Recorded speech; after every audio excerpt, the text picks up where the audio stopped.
Wajahnya malaikat, tapi kalau bertindak, sadisnya minta ampun. Dialah Leonhard, putra mahkota kekaisaran. Leonhard sama sekali tidak berniat melepaskannya. Makanan ini sepertinya tidak bisa ditelan dengan mudah, semuanya berantakan. Elina sekarang cuma ingin menghilang dari muka bumi. Niatnya mau tampil maksimal, malah semuanya jadi kacau balau. Tapi hidup harus terus berjalan. Sambil menyuap makanan, dia terus menyemangati diri sendiri. Masih ada perang besar di sore nanti, dia tidak boleh tumbang di sini. Tiba-tiba, Leonhard bertanya, "Kamu capek?" Elina refleks menjawab, "Ya." Begitu keluar, dia langsung menyesal. Nadanya terdengar terlalu dingin, seolah-olah dia sedang sengaja bersikap ketus. Melihat ekspresi lawan bicaranya, Elina benar-benar pasrah. Tadinya mau mendekatkan diri, malah bikin suasana jadi kaku. Bersikap dingin di depan seorang tiran? Hidup ini rasanya sudah tamat. Ada apa lagi ini? Para pelayan berkumpul, semuanya ketakutan setengah mati. Ternyata, ada noda di gaunnya. Elina pikir itu masalah sepele. Cuma noda sedikit, tinggal dicuci saja, kan? Dia berniat menghampiri dan bilang tidak apa-apa, tapi karena sudah kelelahan seharian, tenaganya benar-benar habis. Dia mencengkeram dagu Elena, suaranya terdengar dominan hingga mustahil untuk ditolak, "Kalau aku sudah memilihmu, jangan harap bisa lepas dari genggamanku seumur hidup." Begitu dia mendongak, tatapan matanya tajam seolah ingin membunuh. Para pelayan langsung ambruk, mengira detik berikutnya mereka bakal diseret untuk dihukum mati. Bahkan ada yang merasa mati sekarang justru adalah sebuah kelegaan. Elina baru sadar gawat, di mata orang lain, ekspresinya saat ini benar-benar seperti iblis pencabut nyawa. Salah pahamnya jadi makin besar, sinyal di antara mereka benar-benar tidak nyambung. Bagaimana cara menjelaskan kalau dia cuma capek? Elina terus menyemangati diri dalam hati, harus tenang, ekspresinya jangan terlalu serius. Cukup bilang dengan lembut kalau tidak apa-apa, harusnya masalah selesai. Tapi hasilnya? Belum sempat dia membuka mulut, pelayan di depannya sudah ketakutan minta ampun. Gayanya seolah sedang berpesan terakhir sebelum mati. Elina cuma bisa berdiri mematung sambil meragukan hidup. Dia bahkan belum bilang apa-apa, kenapa mereka bisa takut sampai segitunya. Sepertinya karisma itu tidak bisa didapat cuma dengan latihan. Dia bersembunyi di taman, merasa sangat gagal. Padahal, di depan cermin dia sudah latihan lama sekali. Tapi pas saat genting, dia malah membuat semua orang lari ketakutan. Saat ciuman itu mendarat, seluruh rakyat kekaisaran mengira sang mawar hitam akhirnya menemukan tempat bernaung. Meski dia bilang tidak boleh menyerah, tapi melihat tatapan ngeri para pelayan itu, Elina benar-benar lelah. Kalau terus-terusan begini, dia merasa dirinya mungkin bakal gila duluan. Elina sembunyi di taman, diselimuti rasa ragu pada diri sendiri. Orang seperti dia, pantasnya jadi putri mahkota dari mana? Tepat saat itu, terdengar suara dari belakang. Mau tahu jawabannya? Leonhard entah sejak kapan sudah ada di sana. Begitu bicara langsung mengejek, bilang kalau tampang Elina terlihat menyedihkan. Elina tertegun. Ini kesempatan bagus untuk menunjukkan diri, jangan sampai gagal lagi. Dia memaksa diri untuk bersikap natural dan lembut. Tapi otaknya malah korsleting.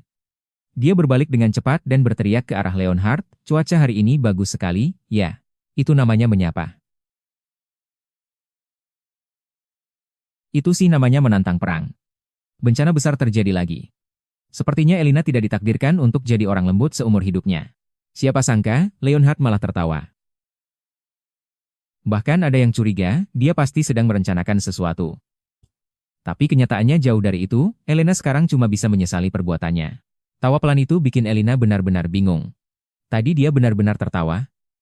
Karena suasananya sudah begini, Elina nekat menanyakan pertanyaan terbesarnya langsung. Dia menatap Leonhard dan bertanya, kenapa harus dia yang dipilih? Leonhard terdiam sejenak, lalu memasang senyum yang sulit ditebak. Dia bilang, karena jatuh cinta pada pandangan pertama. Mendengar itu, Elina benar-benar bengong. Bercanda apa dia? Kata-kata itu keluar dari mulutnya. Itu lebih tidak masuk akal daripada apapun. Leonhard tiba-tiba tertawa terbahak-bahak, tawa yang membuat siapapun yang mendengarnya merasa merinding. Elena benar-benar tidak paham. Apa sih yang sebenarnya direncanakan pria ini? Tiba-tiba dia mendekat ke telinga Elena, suaranya terdengar sangat yakin dan dominan. Entah itu bercanda atau tidak, itu sudah tidak penting lagi. Karena pria ini sama sekali tidak berniat untuk melepaskannya. Wanita semenarik Elena, dia sudah memutuskan untuk memilikinya. Belum sempat Elena bereaksi, Leonhard melontarkan bom waktu lainnya. Dia ternyata bisa langsung melihat kalau Elena sebenarnya payah dalam urusan bersosialisasi. Putri mahkota, wanita jahat, semua itu hanyalah salah paham yang sangat besar. Ternyata, posisi putra mahkota ini jauh lebih sulit dari yang dibayangkan. Dikelilingi musuh di mana-mana, baginya, pernikahan hanyalah menambah risiko. Tapi sekarang, sepertinya dia sudah berubah pikiran. Leonhard mengucapkan kata-kata yang paling menusuk hati. Di matanya, orang yang jujur pada diri sendiri adalah orang yang paling bisa dipercaya. Ucapan itu membuat Elena terdiam. Selama ini, dia merasa keberadaannya di sini sama sekali tidak ada artinya. Tapi pria ini justru menjadi orang pertama yang mengakui nilainya. Melihat Elena yang masih melamun, Leonhard tiba-tiba menjentik keningnya pelan, menyuruhnya agar tidak cepat menyerah. Kalau dia terus bertahan, semua orang akan melihat nilainya. Kalimat terakhir ini benar-benar gahar. Dia mengingatkan Elena, tidak peduli apa kata orang lain, sekarang dia adalah istri yang sah. Wah, hubungan mereka berdua sepertinya bakal berubah total. Elena akhirnya membulatkan tekad. Dia tidak mau menyerah begitu saja, apalagi mengecewakan ekspektasi pria itu. Dia berjanji dengan lantang kalau dirinya pasti akan berusaha sekuat tenaga. Dia sama sekali bukan orang yang jahat, dia cuma punya fobia sosial yang parah. Leonhard hanya membalas dengan santai, kalau begitu, tunjukkan padaku, putri mahkota. Melihat punggungnya yang menjauh, batin Elena terus bergumam. Sang tiran kejam yang selama ini digosipkan, sepertinya tidak seburuk itu. Tepat saat suasana baru saja mencair, seorang utusan datang terburu-buru, membawa surat darurat dari pihak kerajaan. Gawat. Pihak kerajaan benar-benar gempar. Menikahi wanita jahat yang reputasinya buruk? Itu benar-benar tidak pernah terdengar sebelumnya. Kalau Leonhard bersikeras, kursi tahtanya bisa terancam. Elena pun langsung bingung bukan main. Dia bertanya dengan hati-hati pada Leonhard, apakah pernikahan ini sudah mendapat restu dari kaisar dan permaisuri? Hasilnya, Leonhard menjawab dengan enteng, belum. Dunia rasanya mau runtuh saja. Elena tidak percaya, pria ini berani-beraninya menyatakan dia sebagai putri mahkota tanpa izin resmi. Tapi Leonhard malah terlihat santai, toh pihak kerajaan selalu mendesaknya untuk menikah, jadi baginya tindakan nekat ini bukan masalah besar.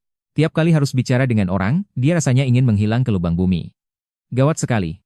Dengan sifat seperti ini harus bertahan di istana, hari-harinya ke depan pasti akan jauh lebih berat daripada perang. Belum sempat Elena sadar sepenuhnya, Leonhard tiba-tiba mendekat lagi. Dia memanggil nama Elena dengan lembut, namun suaranya penuh dengan tekanan yang tidak bisa ditolak. Dia mengingatkan Elena, tadi kan sudah janji mau berusaha, sekarang sudah terlambat kalau mau membatalkannya. Melihat senyumnya yang penuh kemenangan itu, Elena sadar, dia benar-benar sudah terjebak sekarang. Sial, Elena sekarang menyesal setengah mati.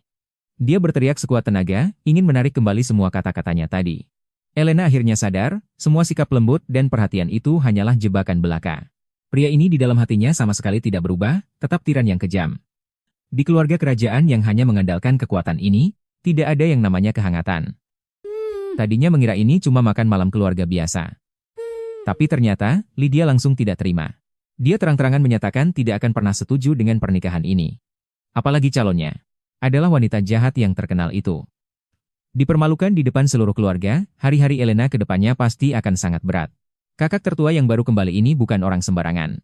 Dia kakak kandung Leonhard, ratu di negara tetangga. Kembali ke 3 minggu lalu, ajang pemilihan permaisuri ini benar-benar jadi bencana besar. Begitu bicara, dia langsung menyudutkan adiknya, bilang kalau mau menikahi wanita jahat sama saja dengan mempermainkan masa depan negara. Leonhard tidak takut padanya. Dia langsung menyuruh kakaknya itu mengurus urusan rumah tangganya sendiri saja, jangan ikut campur di sini. Saat suasana mulai membeku, Leonhard tiba-tiba tertawa. Karena kalian semua menganggap dia tidak becus, ya sudah, biarkan Elena yang memegang kendali. Sekarang, pertunjukan yang sebenarnya baru saja dimulai. Leonhard benar-benar mengeluarkan jurus pamungkas. Dia meminta Elena untuk menangani sendiri pesta debutnya. Ini bukan main-main. Pesta kelas atas berskala seperti ini biasanya hanya boleh dipegang oleh permaisuri. Ini bukan sekadar pesta, ini sama saja dengan menjerumuskan Elena ke dalam api. Sedikit saja salah, habislah dia. Tapi Leonhard sama sekali tidak peduli. Dia ingin memanfaatkan kesempatan ini untuk membuktikan visinya kepada semua orang. Lydia marah besar sampai menggebrak meja untuk memperingatkannya. Kalau sampai gagal, posisi putra mahkotanya pun bisa melayang. Tapi dalam taruhan besar ini, Leonhard sudah mempertaruhkan segalanya. Lydia langsung menantang di depan semua orang, dia mau melihat dengan mata kepalanya sendiri. Leonhard duduk di singgasana tinggi, melirik saja tidak mau. Seberapa hebat sebenarnya Elena? Elena pun benar-benar syok. Dia saja belum menyetujui apa-apa. Kenapa sih dia dipaksa maju ke depan? Ini mah namanya sama saja, kayak dorong orang ke dalam lubang. Bayangin, orang dengan fobia sosial parah disuruh baris di depan umum. Bener-bener nyiksa batin banget. Leonhard pasti sengaja melakukan ini. Ide jahat kayak gini cuma bisa keluar dari otak iblis. Siapa lagi coba yang bakal ngelakuin ini? Sekarang, mau cari teman buat diajak diskusi pun gak ada. Harus ngadepin kekacauan sebanyak ini sendirian. Dia harus gimana lagi? Elena sekarang cuma pengen jadi orang biasa. Biar gak terus-terusan disalahpahami sama semua orang. Dan gak perlu hidup capek kayak gini setiap hari. Dia tadinya mau minta tolong para pelayan, tapi setiap kali mereka lihat dia, mereka malah langsung kabur. Beneran gak ada yang berani dengerin dia ngomong. Tepat di saat itu, kepala pelayan datang membawa rombongan. Ini orang paling berpengaruh di istana. Elena tiba-tiba dapat pencerahan. Asalkan dia bisa meluluhkan hati kepala pelayan ini. Orang lain pasti nggak akan takut lagi sama dia. Wah, sepertinya celah buat menangin hati mereka ada di depan mata. Karena dia nggak pinter ngomong, Elena memutuskan buat langsung bertindak. Pakai aksi nyata buat ngebuktiin dirinya. Keesokan harinya, pagi-pagi sekali. Belum sempat bicara sepatah kata pun, dia langsung mengusir orang. Ajudannya sampai mau gila, padahal ini perintah mutlak langsung dari kaisar. Kepala pelayan membuka pintu dan langsung melongo. Seorang putri mahkota yang terhormat, lagi asyik ngepel lantai pakai sapu. Kacau deh seluruh dapur jadinya. Mana pernah mereka lihat pemandangan kayak gini? Satu persatu sampai nggak bisa ngomong dengan benar. Ini dia rencana rahasia Elena. Dengan bantu-bantu pekerjaan mereka, dia bisa makin akrab. Terus bikin para pelayan ini tunduk sama dia. Pokoknya, kalau bisa temenan sama mereka, pesta dansa nanti pasti lancar jaya. Misi besar Elena buat cari teman pun resmi dimulai. Dia mikir, asalkan dia kelihatan rajin, semua orang pasti mau bantu dia buat pesta. Dari masak sampai jemur baju, semuanya disikat. Dia sibuk banget sampai lupa waktu, ngerasa rencananya jenius banget. Akhirnya ada juga yang berani ngajak dia ngomong. Hati Elena senang banget, ngerasa rencananya berjalan mulus. Tapi hasilnya, kepala pelayan malah ketakutan sampai mau minta maaf.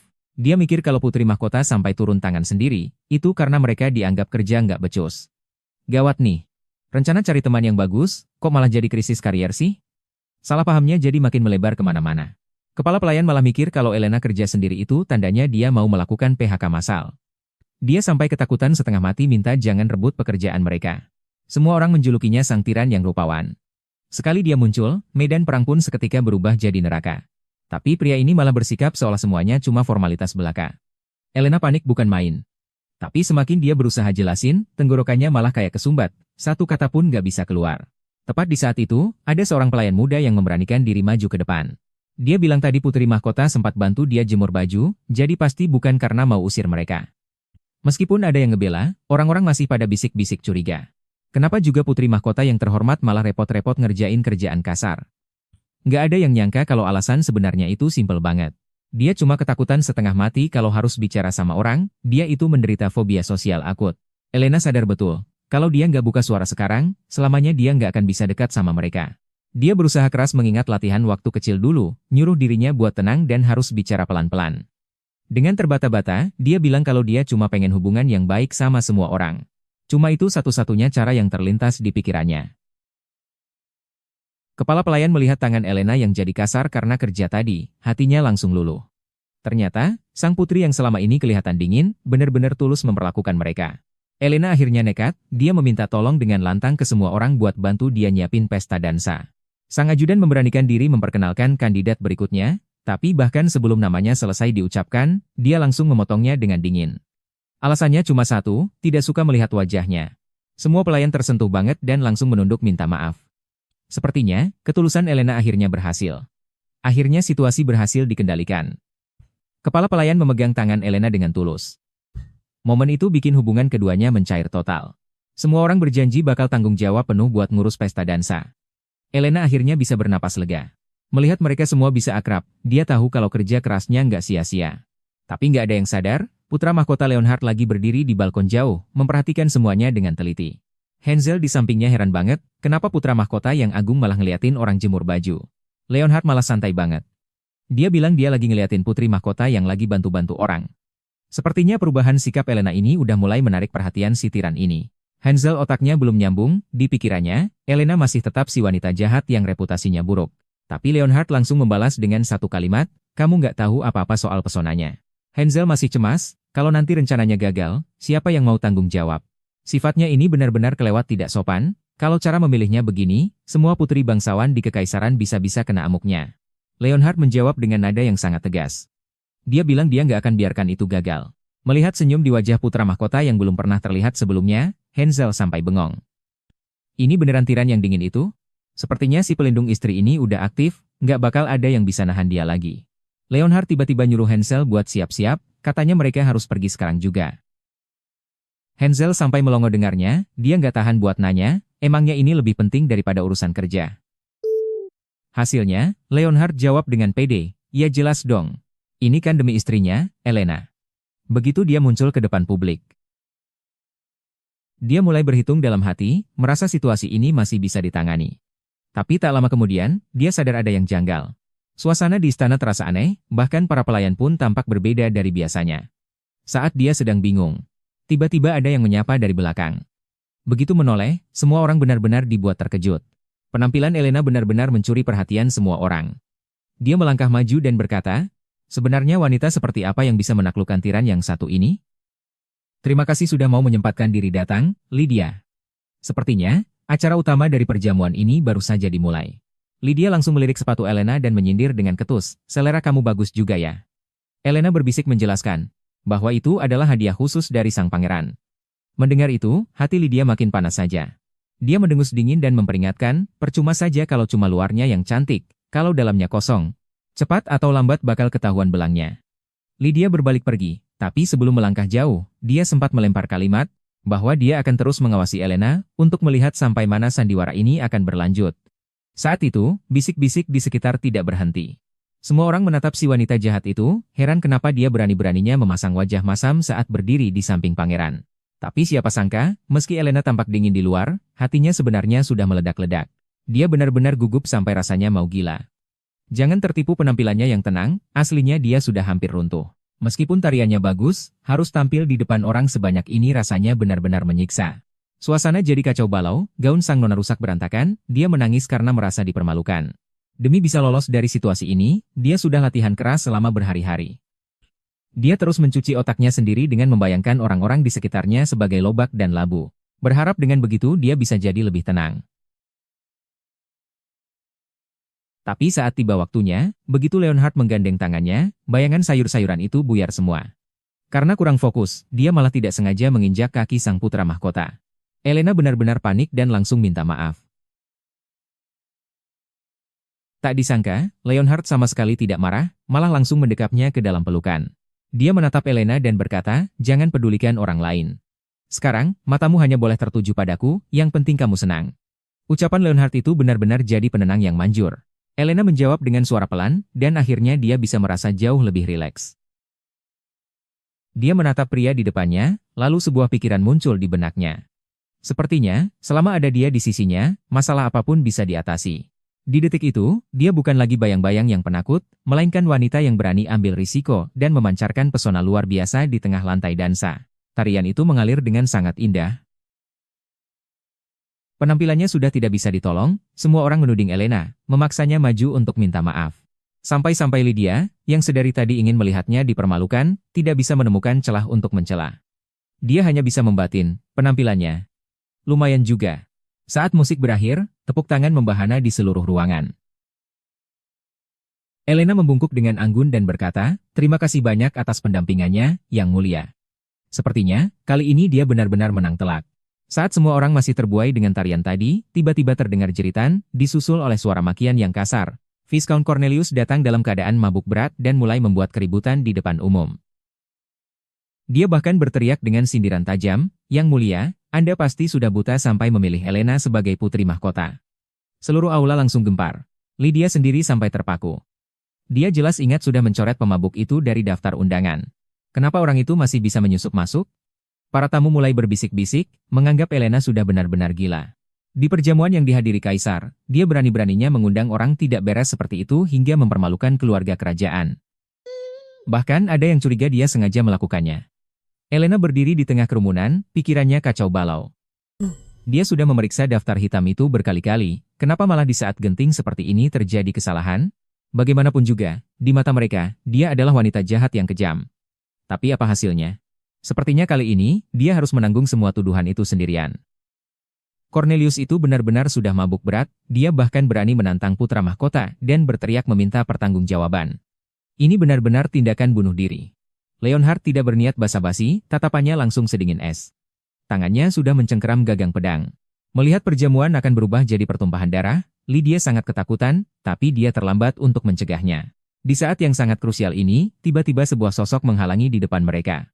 Tidak ada yang menyangka, Elena langsung maju ke depan dan mati-matian melindungi Leonhard. Bahkan Cornelius pun sampai melongo.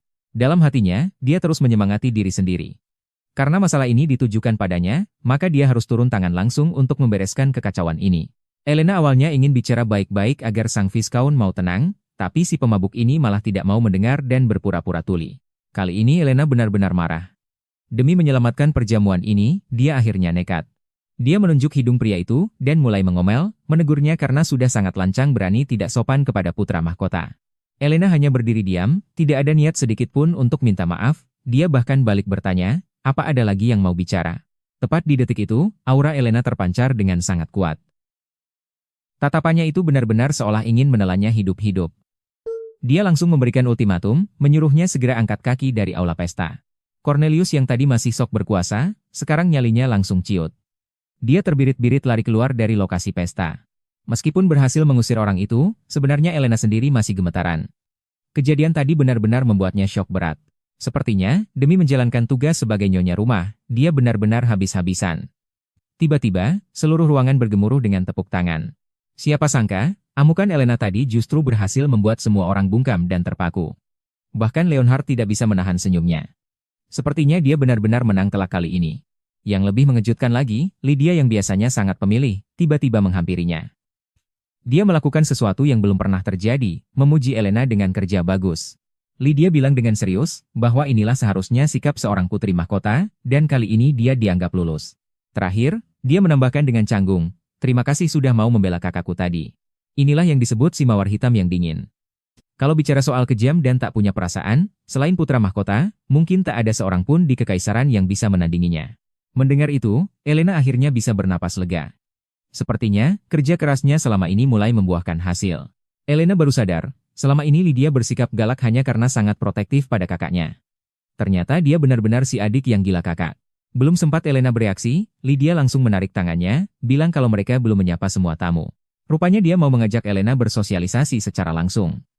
Melihat Lydia yang memimpin, Elena pun hanya bisa pasrah mengikuti. Meskipun agak canggung, tapi hatinya merasa jauh lebih tenang. Sebelumnya, dia selalu merasa was-was, takut kalau ada langkah yang salah dan merusak pesta penting ini. Tapi melihat para tamu yang tampak sangat menikmati pesta, dia akhirnya yakin bahwa dia telah menang telak. Melihat pesta berakhir sukses, Elena akhirnya bisa santai sejenak. Dia bersembunyi di balkon sendirian. Hatinya dipenuhi rasa bangga. Tapi belum juga minum 2 teguk, tiba-tiba Leonhard muncul. Dia berjalan mendekat tanpa suara, lalu berbisik bertanya apakah Elena lelah. Elena sampai kaget dibuatnya. Semua orang mengira, dia sengaja mengotori gaun orang lain, supaya saingannya bisa langsung tersingkir. Dia buru-buru menepis, bilang kalau dia baik-baik saja, dan selama pestanya sukses, rasa lelahnya tidak berarti apa-apa. Dia merasa kondisinya luar biasa, bahkan rasa capeknya pun hilang. Tapi Leonhard malah menatapnya tajam. Tiba-tiba dia berkata, salah. Kali ini Leonhard tampak sangat lembut. Dia bilang pada Elena, bahwa kesuksesan hari ini adalah hasil kerja keras Elena sendiri, dan dia berhak merasa bangga. Tapi tak bertahan lama. Pria ini mulai bertingkah konyol lagi. Dia malah meledek sikap tegas Elena tadi. Dia bilang dirinya terus menahan napas, takut kalau Lydia akan mengamuk di tempat. Elena pun kesal mendengarnya. Rasa bangga yang susah payah dikumpulkan langsung sirna karena ulahnya. Elena pun berbalik ingin pergi. Berniat kembali ke kamar untuk istirahat. Siapa sangka, baru saja berbalik, pergelangan tangannya langsung ditarik. Belum sempat sadar, tubuhnya sudah terpojok di dinding oleh Leonhard. Suasana berubah drastis dalam sekejap. Apalagi yang dia inginkan. Leonhard kali ini benar-benar serius. Sambil memegang dagu Elena. Padahal sudah waktunya menikah, tapi tak ada satupun yang menarik di matanya. Trik kejam seperti itu bikin bulu kuduk merinding. Padahal, dia cuma melirik ke belakang sekilas saja. Dia berbisik pelan, ingin melakukan urusan suami istri dengan Elena. Elena benar-benar bingung. Melihat tingkahnya yang tidak biasa, Elena sempat curiga jangan-jangan pria ini mabuk di pesta dan sedang mengigau. Tapi Leonhard malah tersenyum licik. Dia membantah kalau dirinya mabuk, lalu dengan luas memeluk pinggang Elena. Karena identitasnya sudah diakui semua orang, maka ada beberapa hal yang memang harus segera dilakukan. Melihatnya semakin mendekat, Elena benar-benar tidak punya jalan keluar lagi. Menatap pria di depannya, Elena baru sadar bahwa pria ini memang tidak berniat melepaskannya. Siapa sangka, karena terlalu sibuk memikirkan cara untuk bertahan hidup, Elena sampai lupa hal penting ini. Ini kan malam pertama mereka. Menatap Leonhard di depannya, dia baru sadar bahwa mereka sekarang adalah pasangan suami istri yang sesungguhnya. Leonhard justru tampak santai, dia menyodorkan segelas minuman, bertanya apakah dia tidak suka minum. Elena buru-buru menerimanya dan meminumnya hingga tandas. Meskipun teori di buku nilainya sempurna, saat masuk ke praktiknya, otaknya benar-benar kosong. Orang-orang yang tadinya sibuk bergosip, langsung terdiam ketakutan. Gelar wanita jahat ini sekarang benar-benar melekat padanya. Tidak boleh, dia benar-benar tidak boleh membuat kesalahan saat ini. Ini adalah malam pertama yang paling krusial. Segalanya terasa terlalu cepat, otaknya tidak bisa mengejar. Belum sempat dia berpikir, Leonhard sudah mendesaknya dari depan. Dia memanggil namanya dengan suara rendah, lalu menuntunnya ke tengah taman bunga, sambil tertawa kecil dan menggoda, "Kenapa wajahmu merah sekali?" Kali ini, dia benar-benar tidak bisa menghindar lagi. Menatap wajah yang begitu dekat, hanya satu hal yang terlintas di pikirannya, apakah ini yang disebut praktik sesungguhnya? Perkembangan selanjutnya benar-benar di luar dugaannya. Tepat di saat suasana sedang sangat mesra, Elena mengira ciuman pertamanya akan segera hilang. Tiba-tiba Leonhard berhenti, lalu tertawa kecil dan bilang kalau tadi itu cuma bercanda. Elena langsung bengong, mematung di tempat, rasanya jiwa ini hampir melayang. Yang mana bisa bercanda di situasi kayak begini? Melihat Elena yang kayak orang linglung, Leonhard akhirnya berhenti menggoda dan langsung menggendong Elena ala bridal style sambil berucap, "Istirahatlah dulu. Kita pelan-pelan saja. Siapa sih yang tahan kalau kena kejutan emosional sehebat semalam? Hari-hari kedepannya pasti bakal lebih berat lagi." Melihat punggung Elena yang pergi menjauh, orang-orang di sekitar berbisik pelan. Kalau wanita seperti dia sampai jadi putri mahkota, nasib mereka kedepannya pasti tidak akan tenang. Leonhard berbisik pelan, "Cukup sampai di sini dulu untuk malam ini." Kalimat itu akhirnya mengakhiri malam yang super menegangkan tersebut. Meskipun pesta semalam sukses besar, masalah yang sesungguhnya mungkin baru saja dimulai. Keesokan harinya, saat para menteri sedang rapat dengan serius, kondisi Elena justru makin parah. Di kepalanya cuma ada satu pikiran. Tamat sudah riwayatku. Malam pengantin yang harusnya indah malah hancur berantakan gara-gara ulahnya sendiri. Kesalahan konyol seperti ini bisa bikin kepalanya melayang di lingkungan kerajaan. Membayangkan konsekuensi yang bakal terjadi nanti, dia benar-benar ingin menghilang dari muka bumi. Elena belum sempat menenangkan diri dari kejadian semalam, dia merasa sudah menghancurkan segalanya. Tapi kenyataan tak memberinya waktu untuk bernapas, masalah baru langsung datang. Para menteri sedang pusing membahas kekeringan di wilayah selatan, dan Leonhard sudah menyatakan akan segera memberikan bantuan. Tiba-tiba suasana berubah, mereka semua malah ingin mendengar pendapat brilian dari Elena. Wah, gawat darurat nih. Otak Elena langsung kosong melompong. Dia cuma bisa membatin dan memacu dirinya sendiri untuk bicara, jangan sampai mempermalukan diri sendiri sekarang. Dengan sisa keberanian, dia nekat mengusulkan agar fokus pada pengembangan pertambangan karena wilayah selatan kaya akan mineral. Tapi tak ada yang menyangka, Leonhard justru mengejarnya, bahkan pengawal di belakangnya tak bisa menahan. Berhasil atau tidaknya akal bulus ini tergantung pada apakah rubah-rubah tua itu mau percaya atau tidak. Tapi ternyata, para menteri tidak semudah itu dibodohi. Mereka langsung menyanggah, bilang kalau produksi di selatan terus menurun dan tidak ada anggaran buat perdagangan batu mulia. Situasi benar-benar buntu. Tepat saat Elena merasa super canggung, Leonhard mengambil kertas dari tangannya dengan santai dan berkata, "Biar sisanya aku yang urus. Kita bisa memanfaatkan pemandian air panas yang ditemukan tahun lalu." Penyelamatannya benar-benar sempurna. Tapi di dalam hati, Elena malah semakin menderita. Dia sadar kalau dirinya benar-benar payah soal urusan pemerintahan.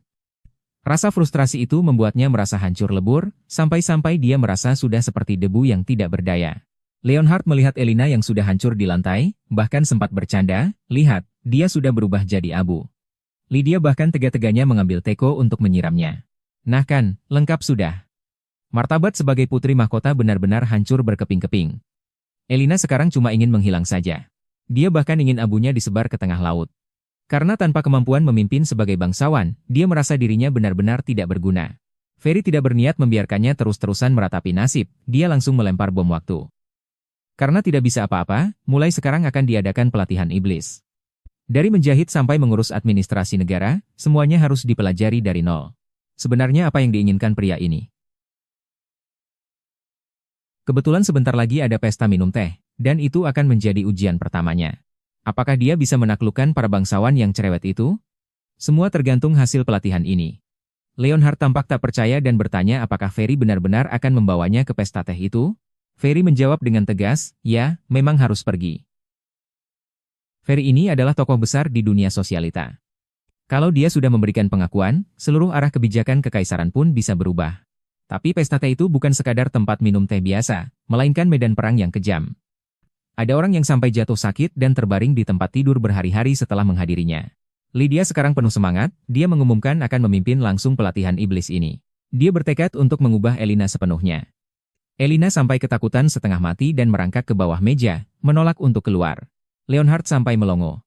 Pelatihan saja belum dimulai, orangnya sudah menciut duluan. Memikirkan pesta teh itu saja sudah membuat Elina lemas. Lydia sambil menariknya keluar, sambil mengejeknya karena sudah takut sebelum berperang. Belum lagi turun ke medan tempur, mentalnya sudah duluan ambruk. Adegan berubah. Elena yang tadi tampak begitu dominan, kini sedang bersembunyi di taman, depresi sendirian. Mulutnya terus mengumpat bodoh pada dirinya sendiri. Saat itulah, Leonhard berjongkok di sampingnya dan berbisik sambil tersenyum bahwa dia bisa membantunya sedikit. Tapi tidak ada makan siang gratis di dunia ini. Sebagai gantinya, Elina harus berutang satu budi padanya. Melihat ekspresinya, pasti tidak ada hal baik yang akan terjadi. Lydia berdeham pelan, menceritakan bahwa dulu dia juga pernah melewati pelatihan iblis yang sama. Meskipun prosesnya sangat menyiksa, tapi masa-masa itulah yang membentuk dirinya yang sempurna seperti sekarang. Bahkan, Lydia yang hebat pun dulunya harus berjuang keras melaluinya. Hal itu akhirnya membuat Elina sadar bahwa kalau ingin menjadi kuat, dia harus berani keluar dari balik meja itu. Menatap Lydia di depannya, Elina sadar betul kalau ingin bertahan di tempat ini, bersembunyi saja tidak ada gunanya. Meskipun pesta teh itu terdengar seperti neraka dan hatinya masih sangat ketakutan, tapi karena sudah sampai di titik ini, tidak ada alasan untuk mundur. Daripada dia menunggu nasib, lebih baik bergerak dan menghadapi semuanya. Dia sudah membulatkan tekad untuk berubah sepenuhnya. Dia berteriak pada Lydia, tolong mulai pelatihannya. Aku ingin menjadi putri mahkota yang sesungguhnya. Sekaranglah saatnya drama yang sebenarnya dimulai. Kebenarannya benar-benar membuat orang melongo. Dia sama sekali bukan wanita jahat, dia cuma ingin mengembalikan sapu tangan yang terjatuh ke pemiliknya. Lydia langsung memperingatkan dari awal, dia terkenal sangat kejam. Begitu dimulai, dia tidak akan memberi ampun sedikit pun. Elena benar-benar nekat kali ini. Dia janji bakal bertahan apapun yang terjadi, tapi lawan mainnya malah menyodorkan daftar panjang. Dia disuruh milih level latihan. Mulai dari level pemula sampai level neraka, semuanya ada. Begitu lihat opsi terakhir yang berwarna merah, hati Elena jadi ciut. Sebenarnya apa sih maksudnya level neraka itu? Penjelasan Lydia simpel banget. Yang namanya level neraka itu artinya dari pagi sampai malam, seluruh hidupnya harus diatur sama Lydia. Bahkan buat napas saja nggak dikasih waktu. Lydia menyebutnya neraka, tapi di mata Elena yang lagi terpesona sama idolanya. Bisa bareng sama idolanya seharian itu, rasanya malah kayak surga. Lagi pula, nggak ada waktu buat santai-santai lagi. Dia langsung menunjuk mode neraka, memilih tingkat kesulitan paling tinggi. Lydia pun memastikan sekali lagi. Benar-benar nggak menyesal. Elena langsung setuju. Mau pakai trik apapun, silakan keluarkan semuanya. Tapi siapa sangka, jam 4 subuh keesokan harinya, neraka yang sebenarnya datang mengetuk pintu dengan tepat waktu. Kata-kata sombongnya bahkan belum sempat hilang dari ingatan. Tapi karena fobia sosialnya kambuh, dia tidak berani bicara sampai lama sekali. Sialnya, niat baik malah jadi bencana. Hari-hari penuh penderitaan pun resmi dimulai. Siapa yang menyangka, pagi-pagi buta begini. Yang jaga di samping tempat tidur ternyata bukan mentor yang galak, melainkan sang tiran cantik. Leonhard mendekat dengan jarak yang sangat intim. Nadanya penuh godaan, nanya sampai kapan dia mau tidur terus. Elena benar-benar syok dibuatnya. Belum sempat dia bereaksi, Leonhard menimpali lagi. Katanya, pelatihan khusus calon pengantinnya baru saja dimulai. Sepertinya mode neraka ini jauh lebih mendebarkan daripada yang dia bayangkan. Kejadian barusan saja terus membekas di pikirannya. Dia benar-benar kehilangan fokus. Padahal si Leonhard itu jelas-jelas tiran yang berbahaya. Tapi tadi dia mendekat begitu dekat, rasanya sungguh tak tertahankan. Nggak bisa, nggak boleh. Dia sama sekali nggak boleh terseret sama Leonhard. Baru saja melangkah keluar kiranya bisa cari ketenangan, ternyata sudah ada orang lain yang menunggunya. Lydia memegang kipas lipat, matanya menatap tajam penuh selidik. Kelihatannya kali ini dia datang dengan niat buruk. Elena pun pasrah dan menyatakan diri akan berusaha sekuat tenaga. Bukan cuma sapu tangannya gagal kembali, namanya juga jadi benar-benar hancur. Tapi dia terlalu naif. Lydia sama sekali nggak berniat bersikap baik, dia langsung berbalik dan memimpin jalan. Gayanya jelas menunjukkan kalau dia benar-benar serius. Mimpi buruk yang sesungguhnya baru saja dimulai. Sosok yang disebut putra mahkota Fitsun itu pasti bakal bikin dia nggak akan pernah bisa melupakannya seumur hidup. Ujian pertama adalah budaya dan tata krama. Lydia langsung melemparkan daftar tugas yang panjang banget. Piano, menyulam, merangkai bunga, sampai menari. Ini mah bukan pelatihan, ini mah mau nyiksa orang sampai mati. Lydia bahkan mengancam, kalau ada satu saja yang nggak lulus, Elena dilarang tidur, bahkan dia sudah siap membuat Elena begadang sampai 3 hari 3 malam. Pelatih iblis ini merasa bangga, yakin banget kalau tugas ini bakal bikin korbannya kesulitan. Tapi baru beberapa jam berlalu, situasinya langsung kacau. Melihat tumpukan hasil karya yang sudah selesai di seluruh ruangan, Lydia langsung melongo. Kecepatan kerja ini jelas bukan kemampuan manusia biasa. Siapa yang sangka, Elena yang punya masalah sosial akut ini, begitu masuk mode fokus, kekuatan ledakannya malah jadi sangat mengerikan. Lydia tadinya mau cari-cari kesalahan, tapi bahkan di bagian sulaman yang paling rumit pun, dia nggak bisa nemu cacat sedikit pun. Apa yang sebenarnya terjadi tadi? Sebenarnya Elena saat itu benar-benar bingung. Karena saking gugupnya, gelas anggur di tangannya tidak bisa dipegang dengan stabil. Elena langsung lanjut main piano, temponya cepat banget sampai-sampai bikin orang lain kewalahan. Begitu dentingan piano terdengar, semua orang langsung syok. Lydia sampai terpaku mendengarnya. Bukan cuma nada yang sempurna, dia bahkan main tanpa melihat partitur sama sekali. Ini mah bukan lagi pelatihan. Ini namanya pertunjukan jenius di tempat. Lydia benar-benar nggak bisa tenang lagi. Kalau semua itu nggak mempan, ya sudah, langsung pakai tingkat kesulitan pamungkas.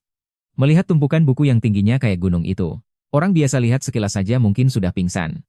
Harus hafal sejarah seluruh kekaisaran dalam 3 hari? Permintaan ini, sungguh di luar nalar. Lydia kali ini benar-benar serius. Dia langsung mengaktifkan yang namanya neraka hafalan, berniat membuat Elena begadang siang malam. Menghafal buku itu jelas-jelas mau bikin orang sampai ke titik putus asa. Tapi pas besok paginya, semua orang di kastil melongo. Melihat tumpukan dokumen yang rapi di atas meja, Lydia bahkan curiga jangan-jangan dia cuma mimpi. Cuma dalam satu malam, Elena ternyata berhasil menghafal semuanya tanpa ada satupun kata yang salah, bahkan Leonhard sampai kagum dibuatnya. Beban kerja sebanyak ini, orang jenius pun butuh waktu seminggu untuk menyelesaikannya. Lydia merasa jauh lebih kesal. Soalnya dulu dia sendiri butuh waktu 5 hari lebih lama buat menghafal semuanya. Semua kandidat diusir habis, tapi siapa sangka, justru ada satu orang yang malah jadi pengecualian. Akhirnya anggur merah itu tumpah tepat mengenai orang lain. Dalam situasi seperti itu, orang normal pasti tahu harus segera minta maaf. Siapa yang sangka, efisiensi yang gak masuk akal ini. Ternyata cuma karena kebiasaan kecil Elena yang antisosial. Begitu dia sendirian, fokusnya langsung naik sampai 100%. Sekarang bahkan Leonhard pun menunjukkan senyuman. Ancaman awal yang tadi dilancarkan malah berakhir jadi pertunjukan pribadi Elena. Lydia kali ini nggak bisa ngomong apa-apa lagi. Dia terpaksa mengakui kalau Elena memang hebat. Pelatihan tahap pertama. Akhirnya berhasil dia lalui dengan lancar.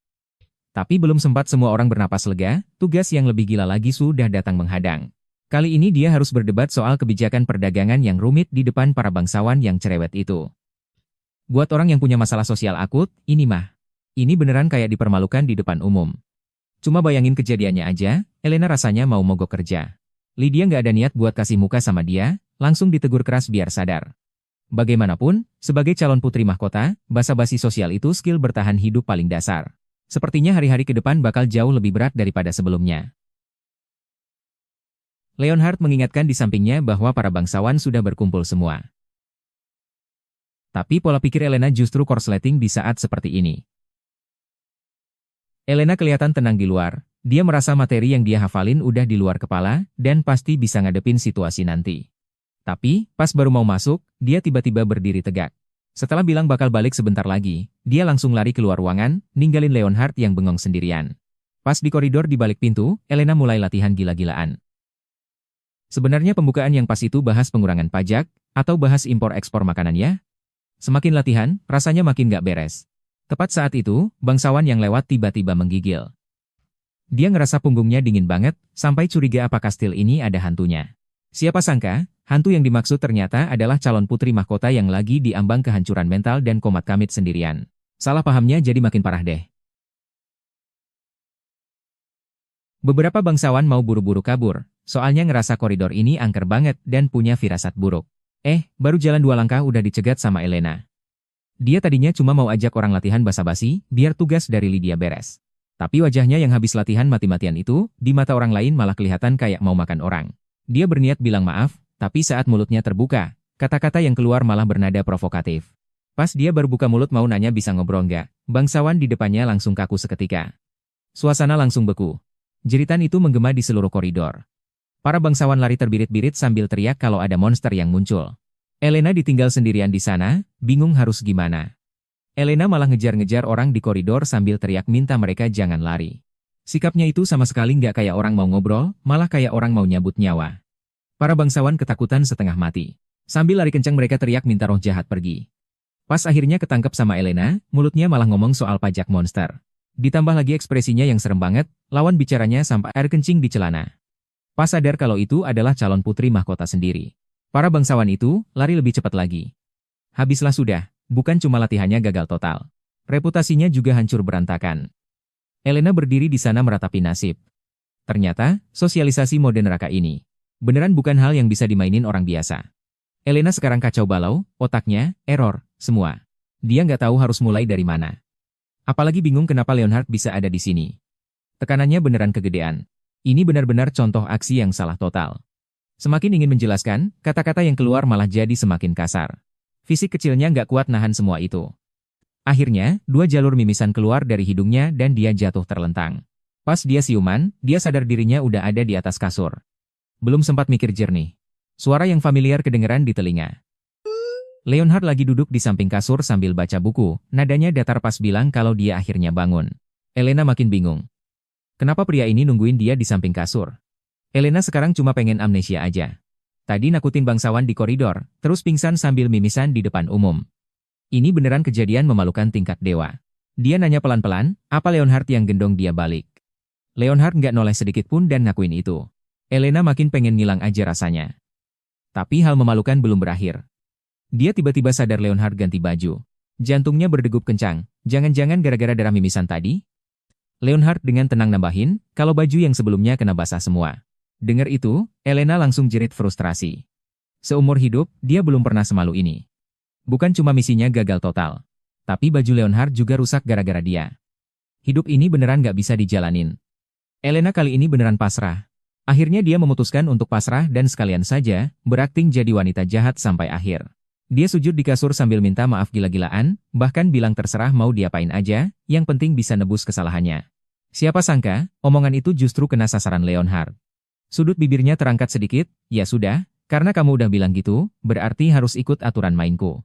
Dia megang dagu Elena, nadanya dominan dan gak nerima penolakan, hari ini seharian, kamu harus nurut dan ada di sampingku. Ini mah bukan hukuman. Ini jelas-jelas ajakan kencan terang-terangan. Kelihatannya hari esok bakal lebih berat daripada hari ini. Sekali Leonhard buka mulut, waktunya besok udah dipesan paksa sama dia. Sebenarnya apa sih yang dia rencanakan? Nggak ada yang bisa nebak. Ternyata, setelah muter-muter, dia malah bawa orang ke tempat latihan satria. Lihat barisan yang serius di depan mata, urusannya jelas nggak sesederhana itu. Leonhard malah bertingkah seolah itu hal yang wajar. Dia bilang, bukannya udah sepantasnya seorang suami ngenalin istrinya ke orang lain? Seketika seluruh ruangan jadi hening. Ini bukan perkenalan biasa, ini jelas-jelas pamer kekuasaan di depan semua orang kalau Elena itu miliknya. Semuanya terjadi terlalu cepat. Sebelum Elena sempat bereaksi. Sebenarnya sejak kecil dia memang sudah punya masalah sosial. Tidak peduli seberapa keras orang tuanya berusaha, dia tetap tidak bisa belajar berkomunikasi dengan normal, bahkan teman pun tidak punya satupun. Situasinya udah benar-benar di luar kendali. Para ksatria yang tadinya ngerasa Leonhard udah cukup serem. Hasilnya, sang tiran itu langsung menjatuhkan bom. Dia mengumumkan identitas Elena di depan umum. Padahal, Elena cuma mau menyapa dengan sopan. Tapi siapa sangka, begitu sapaan itu keluar, suasana di tempat latihan langsung terasa mencekam. Para ksatria sekarang cuma punya satu pikiran. Putri mahkota ini sepertinya jauh lebih sulit dihadapi daripada sang tiran. Hari-hari ke depan benar-benar bakal jadi neraka. Suasananya memang agak aneh. Sapaan tadi benar-benar kacau, Elena sekarang cuma ingin menghilang dari sana. Tapi Leonhard malah santai saja, dia langsung memerintahkan latihan dimulai. Melihat adu pedang di lapangan, Elena malah jadi terpaku melihatnya. Harus diakui, saat pria ini serius, dia benar-benar terlihat sangat tampan. Saat Elena sedang melamun, Leonhard tiba-tiba berhenti dan menoleh, lalu memanggil namanya. Katanya, sesi selanjutnya adalah latihan khusus untuk calon pengantin. Sekarang giliran Elena yang bingung bukan main. Latihan pengantin di tempat yang isinya pria berotot semua? Apa sih yang sebenarnya direncanakan tiran ini? Sebelum Elena sempat bereaksi, tangannya sudah disodori pedang yang berat. Yang lebih gawat lagi, setiap kali dia merasa gugup, raut wajahnya jadi kelihatan sangar banget. Tak lama kemudian, Leonhard malah langsung menyerang dengan pedangnya. Ini mah bukan latihan. Ini beneran mau membunuh. Elena buru-buru teriak minta berhenti, mana ada pengantin yang harus latihan pedang. Tapi Leonhard malah sok tahu, dia bilang kalau mau jadi istrinya, itu sudah jadi kewajiban. Logika macam apa itu? Para ksatria di pinggir lapangan sampai melongo, merasa Yang Mulia terlalu kejam pada istrinya sendiri.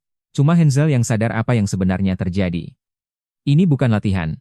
Pria itu jelas sedang bersenang-senang, dia cuma ingin melihat Elena panik ketakutan. Dengan dentuman pedang yang nyaring, Elena jelas tak bisa mengimbangi. Dia jatuh tersungkur dengan memalukan.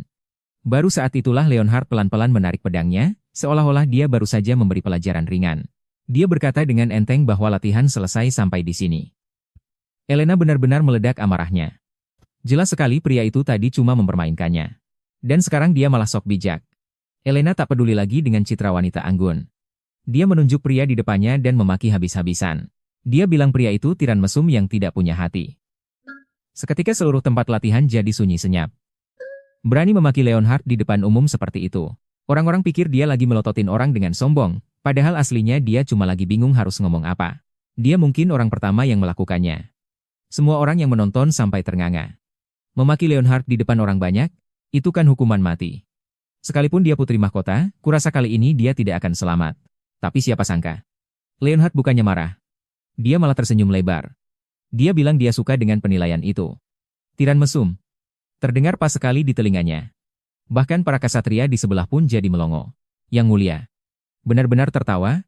Leonhard mengulurkan tangannya, bahkan memuji kalau suara Elena saat memaki tadi terdengar bagus. Elena benar-benar terpaku di tempat. Jalan pikiran pria ini benar-benar susah ditebak. Sekarang, Elena jadi idola di tempat itu. Para satria berkerumun menghampirinya. Mereka tidak percaya ada orang yang bisa membuat Yang Mulia yang menakutkan itu. Jadi jinak seperti itu. Mereka bahkan memohon supaya Elena datang latihan setiap hari. Elena melambaikan tangan sambil mengeluh. Dia bilang dia cuma diseret ke sini oleh pria itu. Tapi saat bicara, dia tiba-tiba terdiam. Dia baru sadar kalau dia sedang mengobrol dengan santai. Dulu dia merasa yang penting cuma punya pengetahuan. Akhirnya, dia selalu terlalu tegang. Begitulah si orang siwek yang kena fobia sosial parah, sampai yang gak bisa ngomong dengan benar. Malah digosipkan oleh seluruh kekaisaran sebagai uni perempuan jahat yang paling menakutkan. Tidak bisa bergaul akrab seperti sekarang. Mungkinkah pria itu sengaja membuat keributan ini supaya dia bisa lebih santai? Melihat sosok yang diam di kejauhan itu, untuk pertama kalinya dia merasakan niat baik di balik tindakan pria itu. Dulu, para bangsawan kaku selalu dibuat bingung oleh Elena. Tapi sekarang dia akhirnya paham, dibanding aturan etika yang kaku, belajar bersantai adalah kunci utama dalam bersosialisasi. Dia berlari kecil menuju ke hadapan Leonhard, tersenyum lebih cerah dari sebelumnya. Dia bilang, berkat saran Yang Mulia, dia baru menyadari hal sepenting ini. Ucapan terima kasih itu sangat tulus, tapi fokus Leonhard malah melenceng jauh. Melihat sekelompok pria mengerumuni Elena, rasa posesifnya langsung naik ke ubun-ubun. Tanpa banyak bicara, dia langsung menyeret para ksatria itu pergi, memerintahkan mereka dengan wajah dingin untuk segera lanjut latihan. Ksatria di dekatnya masih nekat berbisik, bilang kalau Yang Mulia pasti lagi cemburu. Belum sempat menyelesaikan kata-katanya, tatapan membunuh Leonhard langsung menyambar. Sepertinya, sifat tiran ini memang tidak main-main, siapapun yang berani asal bicara, benar-benar bisa kehilangan nyawa. Para ksatria ketakutan setengah mati, meskipun wajah Leonhard masih tersenyum, semua orang tahu dia sedang cemburu berat. Kalau sampai menghadap putra mahkota dengan wajah sangar begini, jangan-jangan sebelum sempat buka mulut, dia sudah langsung dibuang alias tamat riwayatnya. Dengan senyum yang menyimpan ancaman seperti itu, siapapun yang berani bicara lagi pasti cari mati. Adegan berpindah, Elena sudah kembali ke ruang rapat. Dia mengingat pelajaran tadi, berusaha untuk tetap santai, dan tidak lagi bicara kaku seperti dulu. Hasilnya sungguh luar biasa, para bangsawan yang paling sulit diajak kerja sama pun sekarang mudah dia kendalikan. Bukan cuma diskusinya berjalan lancar, mereka bahkan minta pertemuan kedua. Sepertinya setelah belajar bersantai, keberuntungan dalam karier Elena jadi meningkat drastis. Siapa sangka, Leonhard ternyata diam-diam di belakang Elena. Diam-diam aku menulis surat untuk Nyonya Berry. Balasannya datang secepat kilat. Serangan bantuan ini benar-benar membuatku terkejut. Apa Elena sekarang benar-benar jadi segila ini? Sebenarnya masih ada berapa banyak rahasia dia yang sama sekali tidak diketahui pria itu? Belum sempat dia mencerna apa yang terjadi, situasi sudah benar-benar lepas kendali. Leonhard tiba-tiba menjulurkan tangan dan menariknya langsung ke dalam pelukan. Keintiman yang mendadak ini membuat suasana di seluruh ruangan mendadak beku. Pernikahan ini sudah ditakdirkan akan membuat seluruh kekaisaran geger. Demi menyelamatkan nyawanya, Elena memutuskan untuk latihan dadakan di tepi air. Kelakuan Leonhard ini benar-benar keterlaluan, makin lama makin berani. Dia tidak hanya mengunci Elena dalam pelukannya, tapi sengaja mendekat ke telinganya, lalu berbisik pelan, "Karena kamu begitu terkejut, biar aku saja yang membacakan isi surat ini untukmu." Leonhard berbisik tepat di telinganya, "Surat yang kamu kirimkan itu, setiap katanya sudah aku baca habis." Kali ini dia benar-benar kehilangan arah. Pria ini pasti sengaja, dia cuma menunggu untuk melihat dirinya mempermalukan diri sendiri. Tapi sekarang bukan saatnya memikirkan hal itu. Kalau reputasi sebagai wanita jahat ini benar-benar melekat, dia tidak akan punya jalan untuk mundur lagi. Pesta teh berikutnya adalah satu-satunya kesempatan baginya untuk membalikkan keadaan. Apapun yang terjadi, dia tidak boleh kalah. Leonhard tiba-tiba melunak, dia berniat memberikan bantuan cuma-cuma, katanya di pinggiran kota ada kebun buah kerajaan. Apel emas di sana adalah kesayangan wanita itu, karena itu adalah peninggalan orang yang paling dia puja. Ini benar-benar pertolongan yang sangat berarti. Asalkan bisa menarik perhatiannya, situasi di pesta teh bisa berbalik sepenuhnya. Elena tidak membuang waktu sedetik pun, dia mengambil informasi itu lalu bergegas pergi. Dia mati-matian latihan senyum ke arah bayangannya sendiri, tapi hasilnya malah gagal total. Itu sih bukan senyum, malah kelihatan kayak lagi mikir gimana caranya menghancurkan seluruh kekaisaran. Melihat punggungnya yang menjauh, Leonhard menyunggingkan senyum penuh arti. Pertunjukan berikutnya pasti bakal makin seru. Ferdinand bahkan tidak meliriknya sedikit pun. Dia langsung mengusir dengan berkata, "Di sini tidak ada satu buah apel pun." Meski Elena berteriak di belakang, pria itu sama sekali tidak peduli dan pergi tanpa menoleh sedikit pun. Kali ini dia benar-benar ditolak mentah-mentah. Ya siapa juga yang mau menjual harta berharga seperti itu kepada orang asing yang datang tanpa diundang. Tapi kalau tidak bisa mendapatkan apel emas itu, pesta teh nanti benar-benar tamat. Demi menyukseskan pesta teh itu, dia harus membuat pria keras kepala ini luluh, meski cuma ada secercah harapan. Tepat pada saat itu, dia memperhatikan sebuah pohon yang tampak sekarat. Melihat Elena masih belum pergi, nada bicara Ferdinand penuh dengan rasa tidak berdaya. Ternyata pohon ini adalah kesayangan dia. Tidak peduli dirawat bagaimana, tetap saja tidak kunjung membaik. Bukankah ini celah terbaik untuk masuk? Asalkan bisa menyelesaikan masalah ini, bukan cuma bisa memenangkan kepercayaan pria itu, urusan apel emas pun jadi aman. Elena langsung mengajukan perjanjian taruhan. Dia bilang pohon ini biar dia saja yang menyelamatkan. Kalau berhasil hidup kembali, dia harus menukar dengan apel emas. Saking kesalnya dia menepuk-nepuk wajahnya sendiri.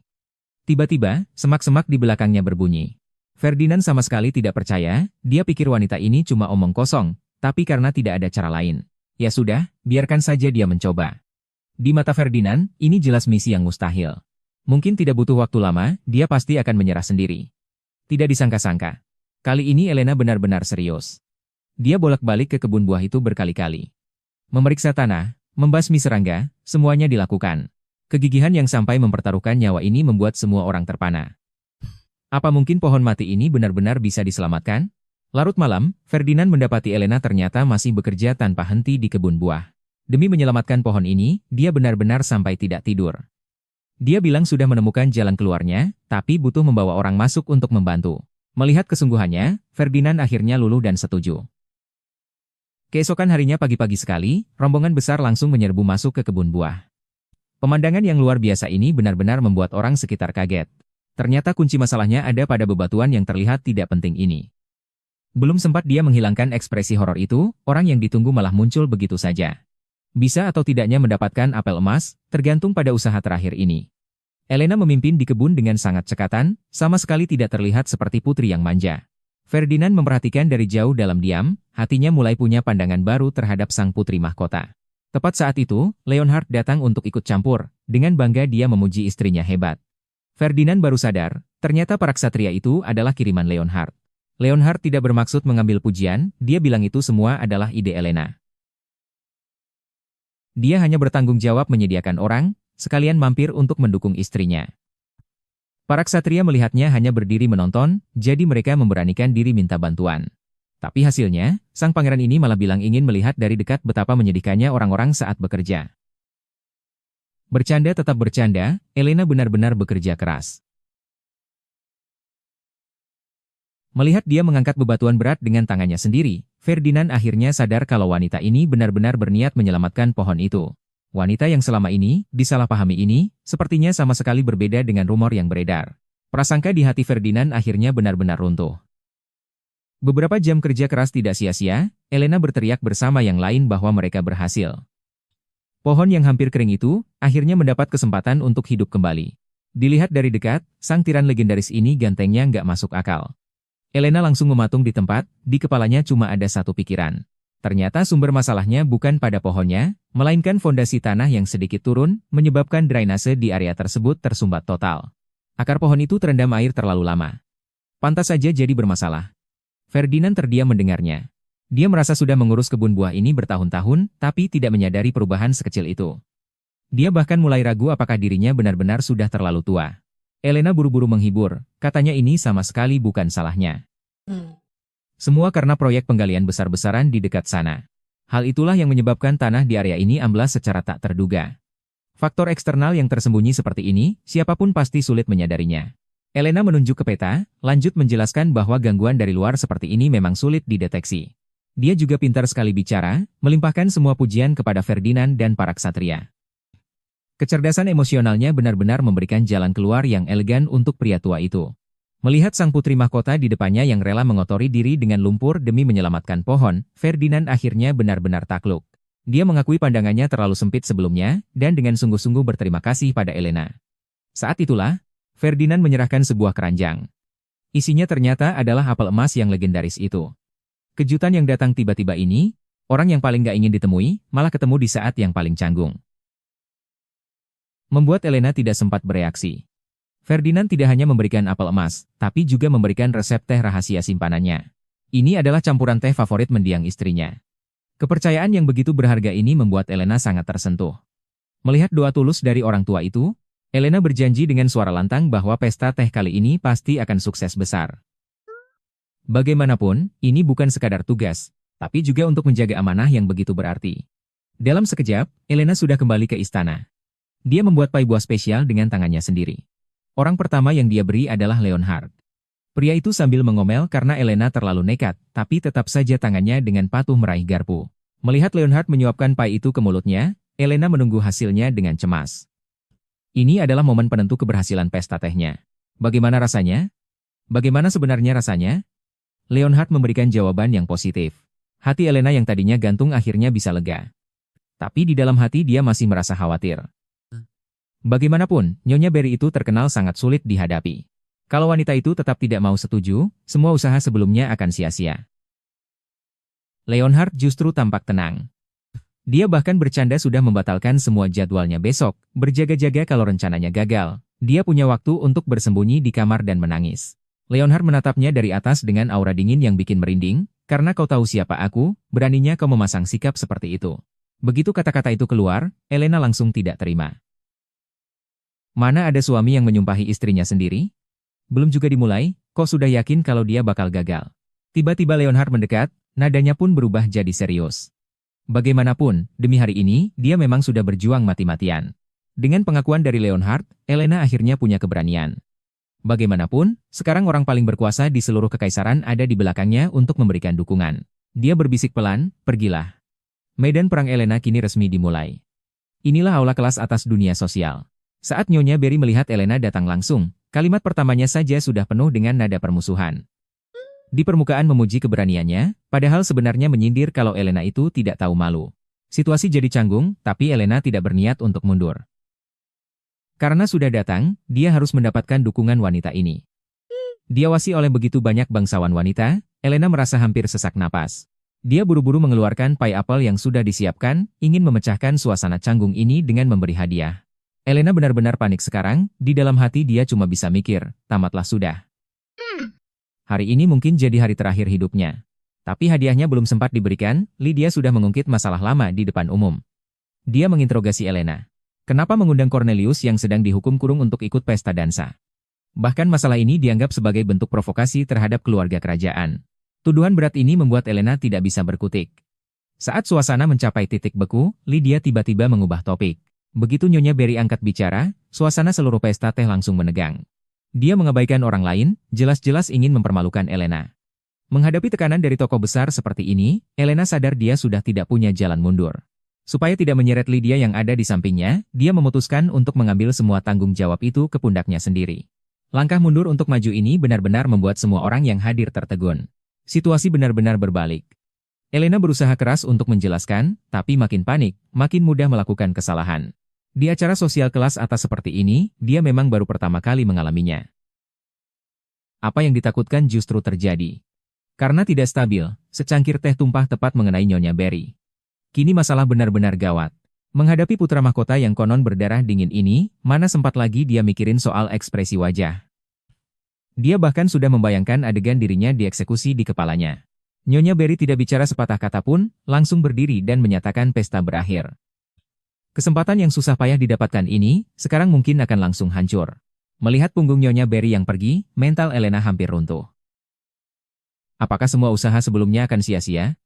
Tidak, sekarang bukan waktunya untuk menyerah. Semakin di saat seperti ini, dia harus tetap tenang. Dia memaksa dirinya untuk stabil, lalu mengejar di saat-saat terakhir.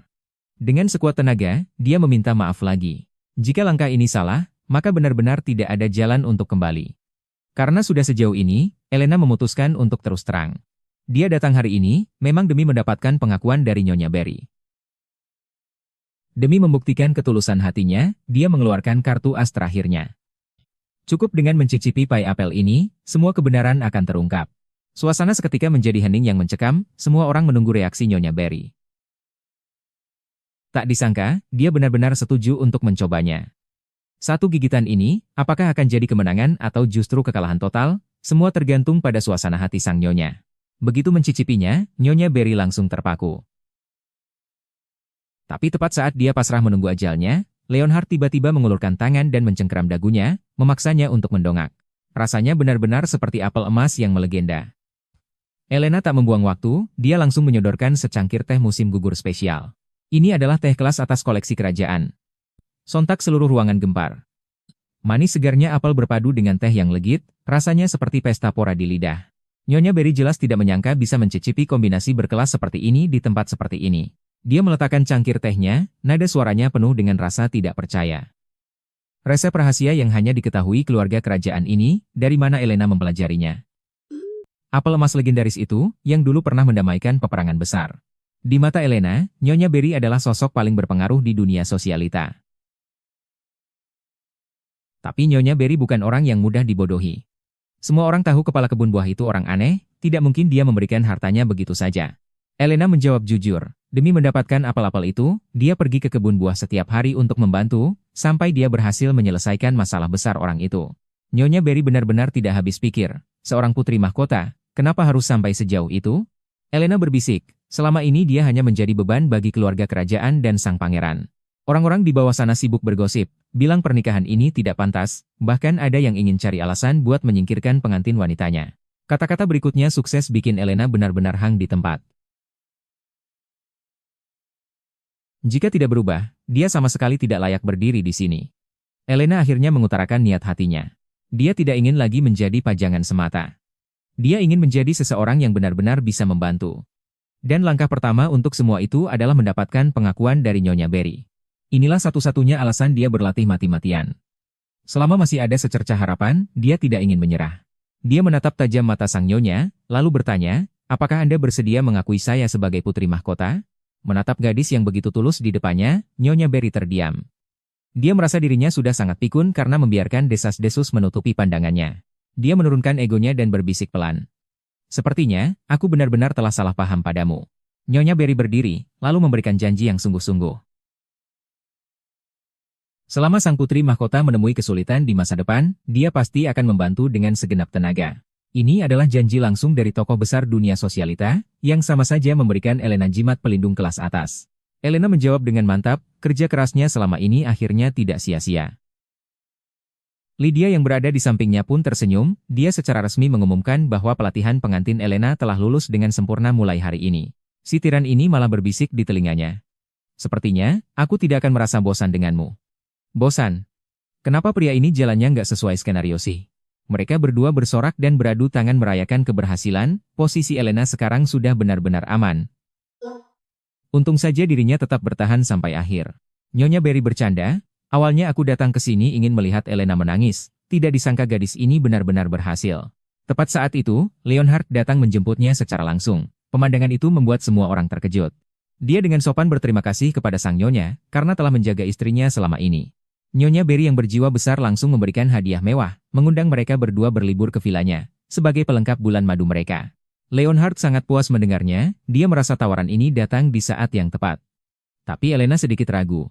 Pangeran biasanya sibuk bukan main, apakah dia benar-benar punya waktu untuk berlibur? Leonhard sama sekali tidak memikirkan urusan lain, dia memanggil nama Elena dengan lembut sambil membelai rambutnya. Di saat ini, di matanya hanya ada Elena seorang. Leonhard tidak berniat melepaskannya lagi. Dia mendekat ke telinga Elena dan berbisik manja, mengeluh karena selama ini dia merasa diabaikan. Dia mengusap rambut panjang Elena dengan lembut, tatapannya penuh rasa posesif. Setelah sekian lama menunggu akhirnya dia mendapatkan kesempatannya. Arah kejadiannya sepertinya benar-benar berbeda dari apa yang dia bayangkan. Ucapan Leonhard selanjutnya. Dia langsung mendekap Elena ke dalam pelukannya. Dengan nada bicara yang dominan, dia berkata, karena pelatihan sudah berakhir dengan sempurna, maka waktu selanjutnya harus sepenuhnya menjadi miliknya seorang. Saat di dalam kereta kuda menuju kota, Nyonya Berry tiba-tiba mengusulkan untuk memberikan hadiah pernikahan berupa bulan madu di villa pribadinya. Hal ini sangat cocok dengan keinginan Leonhard. Dia tertawa dan berkata mereka bisa bersama sepanjang hari, yang maksudnya benar-benar tanpa henti. Tapi di telinga Elena, maknanya berubah total. Di kepalanya langsung terlintas pemandangan-pemandangan yang membuat wajahnya memerah, apalagi mengingat kata-kata Leonhard sebelumnya bahwa dia sudah menunggu sangat lama. Pikiran Elena sekarang benar-benar kacau. Meskipun namanya bulan madu, tapi ini adalah kunjungan resmi pertamanya sebagai putri mahkota. Dia terus mengingatkan dirinya untuk bersikap profesional, jangan sampai lengah, dan jangan sampai terbawa arus oleh pria di sampingnya. Tapi Leonhard duduk tepat di depannya, dan tatapannya jelas tidak berniat membiarkan Elena bekerja dengan tenang.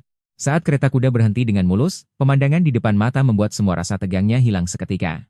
Ibarat melempar bom besar ke permukaan air yang tenang. Dia menatap Elena dan bilang, aku sudah memutuskan. Ini bukan sekadar villa biasa, tempat ini benar-benar sangat indah luar biasa. Leonhard mendekat dan bertanya, kamu suka tempat ini?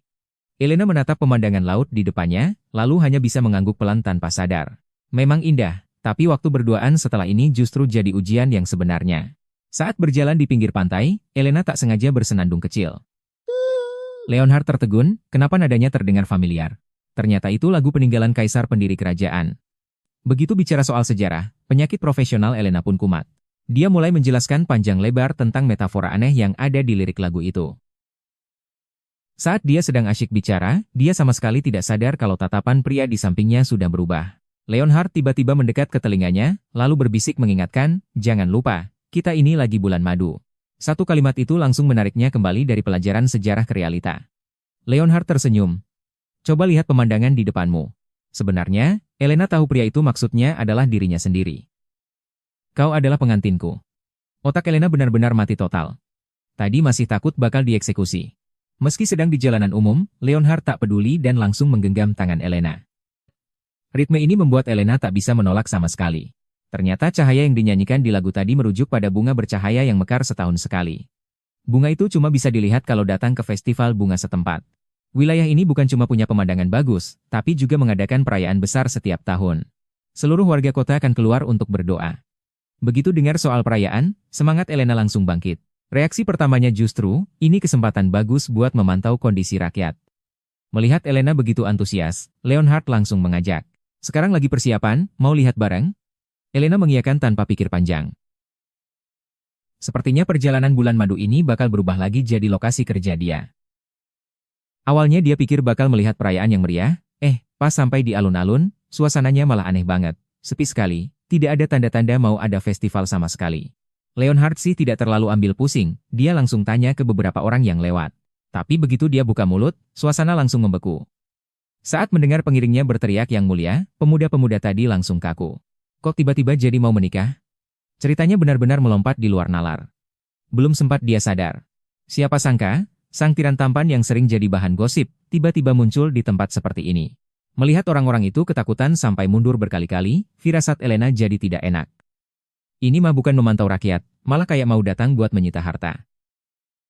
Melihat situasi yang hampir lepas kendali, dia buru-buru maju untuk mencairkan suasana. Elena berniat tampil lebih akrab, tapi senyumnya malah kelihatan terlalu dipaksakan. Orang-orang itu langsung ketakutan setengah mati, lari tunggang langgang balik arah. Mereka sampai tega mendorong temannya sendiri untuk jadi tumbal demi bisa kabur. Sambil teriak minta ampun, mereka lari lebih cepat dari kelinci. Elena tidak bisa menahan mereka. Sementara Leonhard malah menyindir, bilang Elena wajahnya terlalu menyeramkan. Elena tidak mau kalah, dia langsung membalasnya. Jelas-jelas reputasi Tuan Tiran ini yang lebih menakutkan. Di tengah kekacauan itu, ternyata masih ada satu orang yang cukup berani untuk tidak lari. Pria bernama Rudolf ini tidak takut sama sekali, malah bersikap sangat sopan. Ternyata dia adalah penanggung jawab festival bunga. Leonhard langsung menarik tangannya. Tanpa bantahan, dia menyeretnya ke aula besar. Elena terhuyung-huyung di sepanjang jalan. Sepertinya, di kota yang diselimuti ketakutan ini, akhirnya muncul seseorang yang bisa diajak komunikasi normal. Rudolf buru-buru meminta maaf atas ketidaksopanan tadi. Elena sama sekali tidak sombong.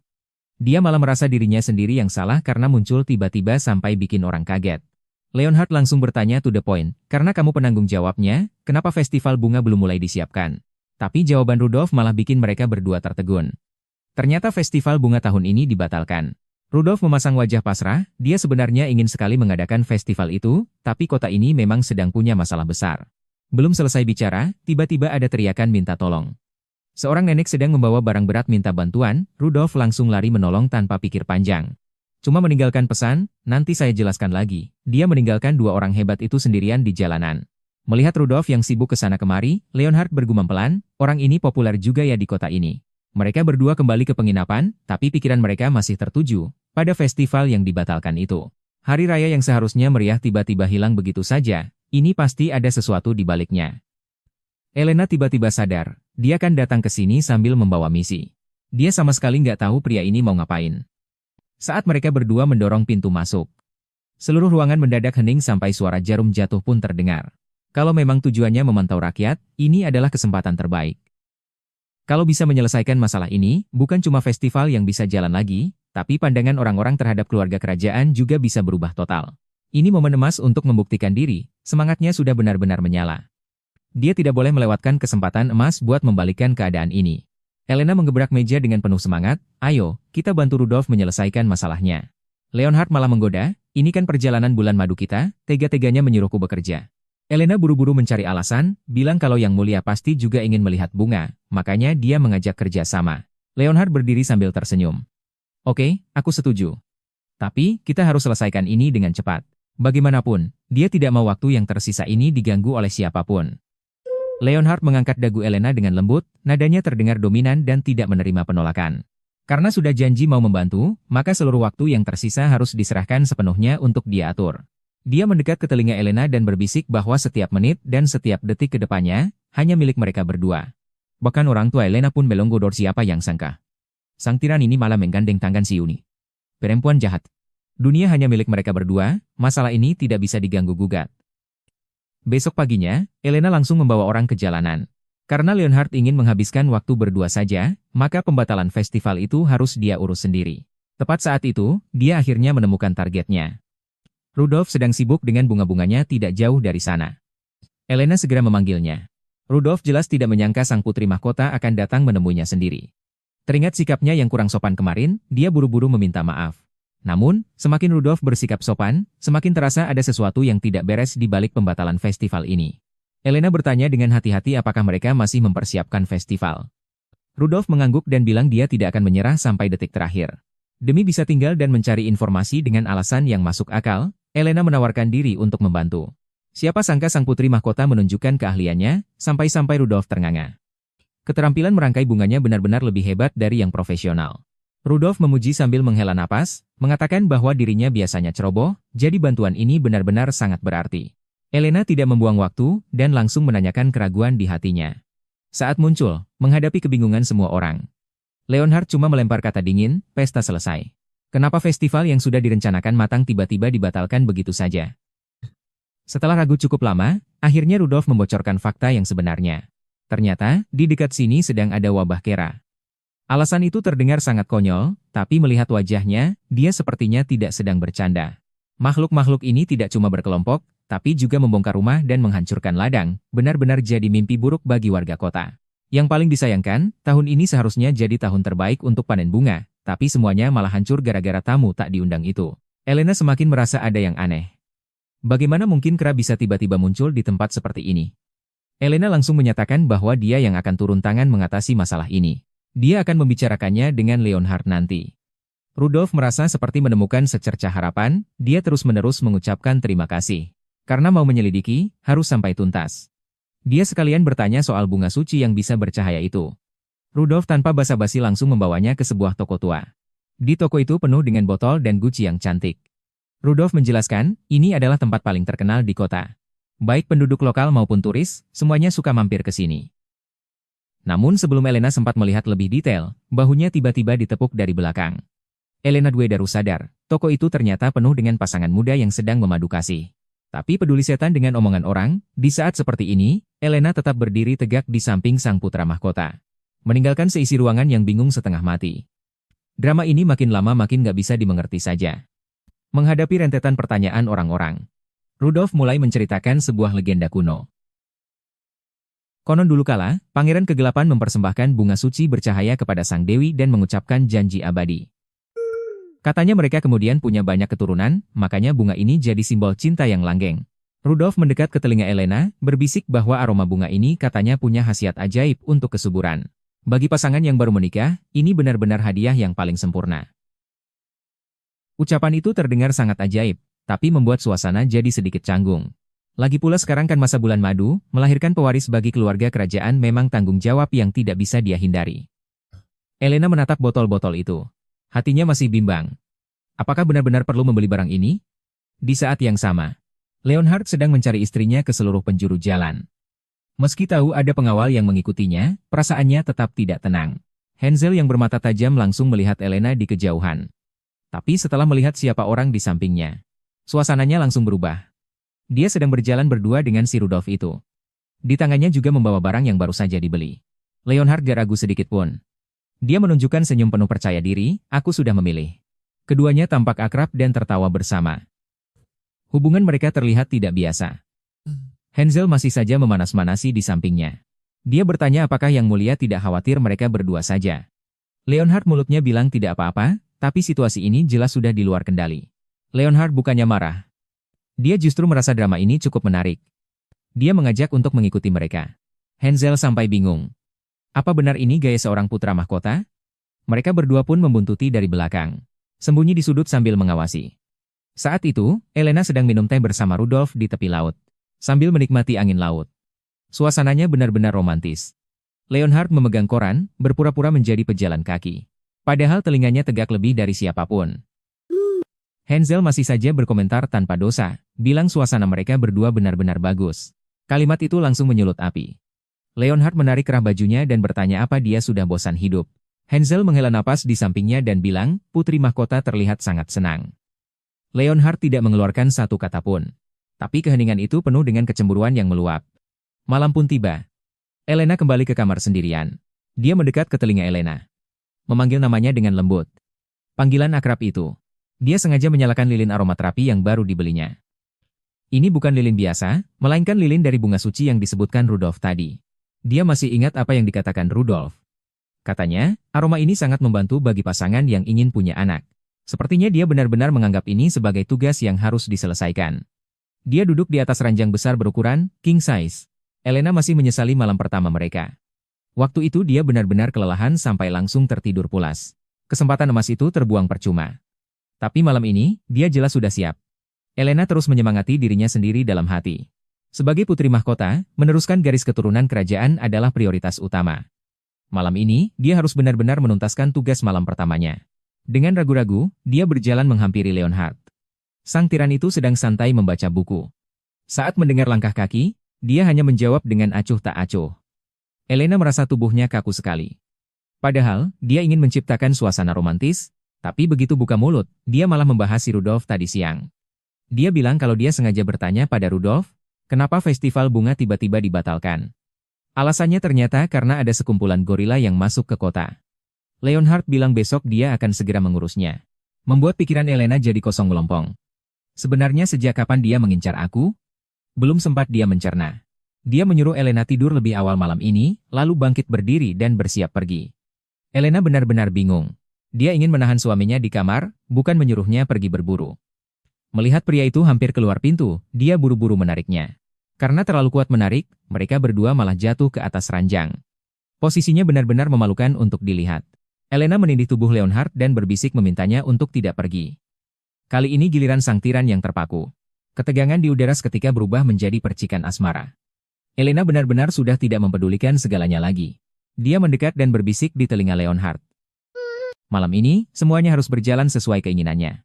Pria yang biasanya angkuh itu kini benar-benar terpojok. Dia berbaring di ranjang, jelas tidak menyangka istrinya akan seagresif ini. Elena menatap pria di bawahnya dan melontarkan kata-kata tegas, malam ini dia tidak akan membiarkan suaminya tidur begitu saja. Siapa sangka, Elena yang biasanya tenang, kali ini benar-benar berani naik ke atas. Sekarang Leonhard yang bengong, dia benar-benar tidak paham apa yang sedang terjadi. Leonhard malah menggendongnya ala bridal style di depan umum. Sambil mengumumkan keras-keras kepada semua orang, mulai hari ini, Elena adalah istriku. Ternyata karena teringat kata-kata Rudolf, Elena memutuskan untuk tidak ragu lagi.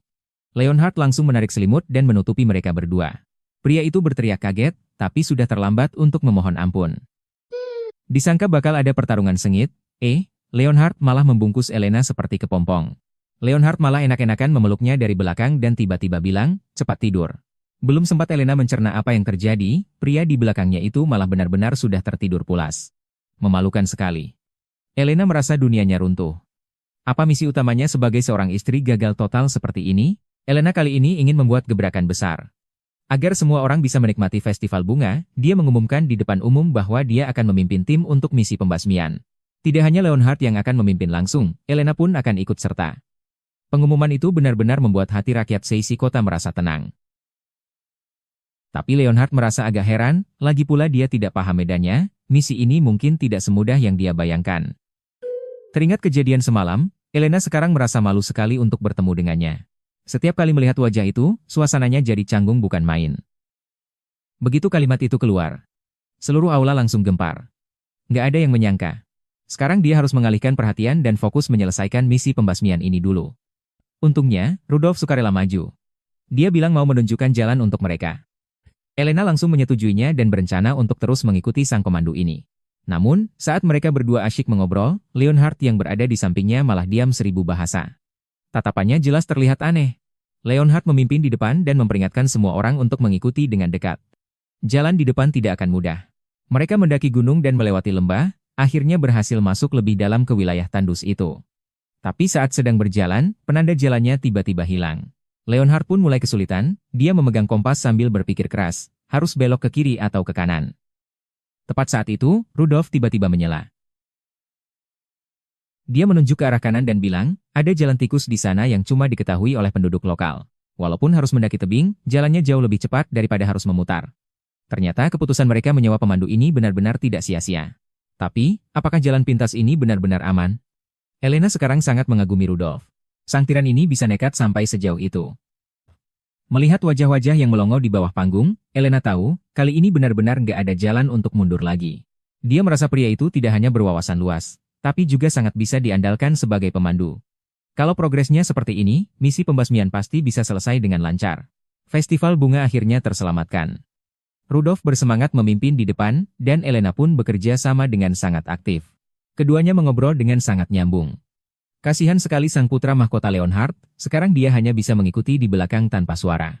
Melihat dua orang di depannya itu tertawa dan mengobrol akrab, dia mungkin tidak habis pikir. Padahal dialah komandan utama misi ini, kok malah dia yang jadi pajangan. Leonhard akhirnya tidak bisa tinggal diam lagi. Dia memutuskan untuk mengeluarkan mode bos dominan dan ingin merebut kembali kendali yang hilang. Tepat pada saat itu, tiba-tiba ada ular yang muncul dari semak-semak. Dia baru saja bersiap buat beraksi jadi pahlawan yang menyelamatkan sang puan, malah tangan Rudolf lebih cepat dari otaknya. Dia duluan yang berhasil mencengkeram ular itu. Melihat Elena yang terus-terusan berterima kasih pada Rudolf, Leonhard di belakang sana benar-benar sudah mau meledak amarahnya. Kesempatan emas buat pamer ini, kok ya bisa-bisanya diserobot sama anak itu? Kali ini dia benar-benar sudah tidak tahan lagi. Karena kalah cepat buat memandu jalan dan menyelamatkan orang, ya sudah, dia pakai cara paksa saja. Tanpa banyak bicara, dia langsung meraih tangan Elena dan memintanya memegang tangannya dengan tegas. Leonhard sama sekali nggak berniat memberi muka pada siapapun. Dia menggendong Elena dan langsung pergi. Sisa waktunya, aku cuma ingin menghabiskan waktu berdua dengannya. Kali ini, apapun yang terjadi, dia tidak akan mau mengalah lagi. Dihadapkan dengan sikap Leonhard yang tiba-tiba perhatian, Elena langsung panik. Dia buru-buru menepis sambil bilang kalau dia baik-baik saja. Kepalanya sekarang berantakan sekali, dia masih memikirkan soal penolakan semalam, benar-benar bingung harus bersikap bagaimana di depan pria itu. Saat dia sedang melamun, Rudolf kembali mencari kesempatan untuk mendekat, dia langsung merangkul bahu Elena. Dengan lembut, dia bilang kalau tempat ini berbahaya, dan menyarankan Elena untuk memegang lengannya saja saat berjalan. Perhatian yang manis sekali, ya. Kejadian itu semuanya tertangkap mata Leonhard di belakang, sampai-sampai batu di genggamannya hampir hancur diremas. Niat hati mau cari muka, malah cuma bisa menonton saja. Misi pembasmian monster saja belum resmi dimulai, tapi persaingan di belakang layar sudah memanas duluan. Leonhard sekarang benar-benar merasa kesal setengah mati. Sejak kemarin, rasa cemburu buta ini benar-benar tidak bisa dibendung lagi. Dulu dia tidak pernah peduli dengan hal-hal sepele seperti ini, tapi sekarang, melihat Elena berjalan dengan pria lain, cemburunya benar-benar sudah meluap. Setiap kali melihat Elena tersenyum pada Rudolf, dia ingin sekali langsung menerjang ke sana. Rasa posesif yang kuat ini bahkan terasa asing bagi dirinya sendiri. Kalian lanjut saja sendiri.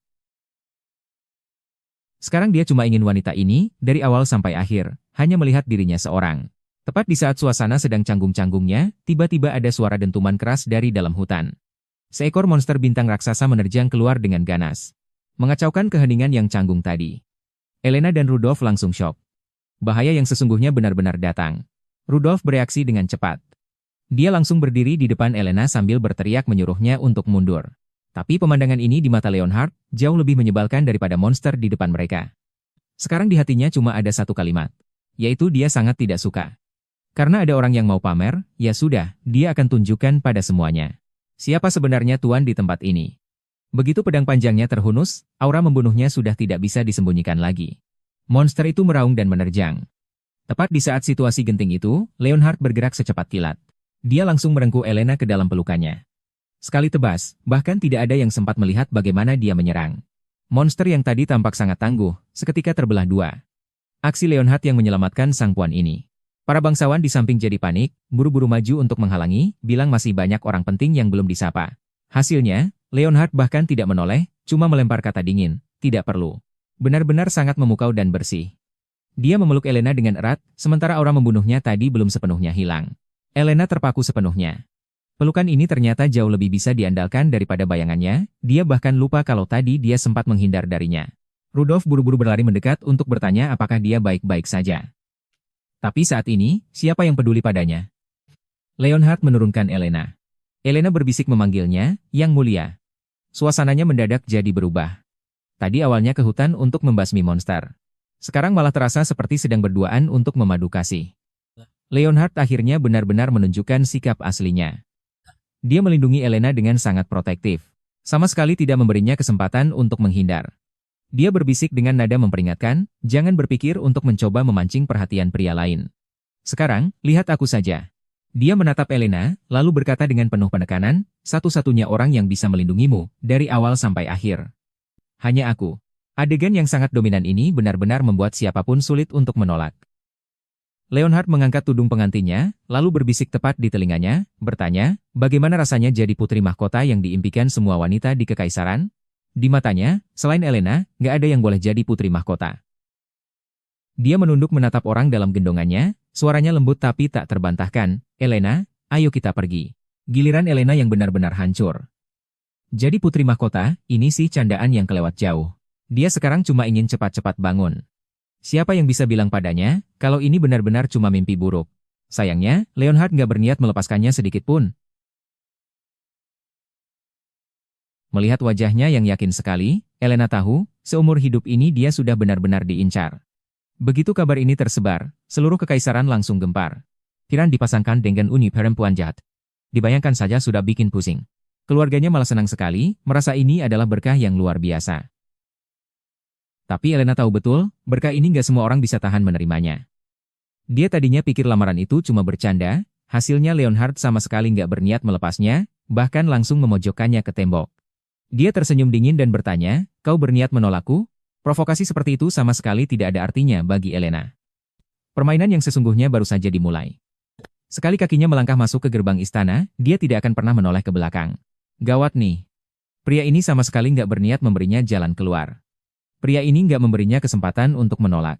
Elena tahu betul. Kalau sampai dia berani melawan, nyawa seluruh keluarganya jadi taruhannya. Karena sudah tidak ada jalan mundur, dia terpaksa nekat. Mau itu gunung pisau atau lautan api di depan sana, dia harus menerjangnya. Belum sempat dia benar-benar tenang, hari baru sudah dimulai. Pelayannya berbisik mengingatkan, "Yang mulia, ini jadwal Anda hari ini." Melihat daftar itu, otak Elina langsung meledak.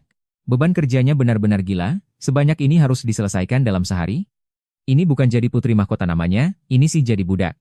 Karena tidak bisa menghindar, ia mau tidak mau harus dijalani. Dia mengertakkan gigi, bertekad menyelesaikan semua masalah ini. Memangnya dia tidak punya harga diri? Tapi hasilnya, ekspektasi indah itu langsung dihancurkan oleh kenyataan pahit. Melihat situasi di depannya, dia baru sadar kalau dia terlalu naif memikirkan segalanya.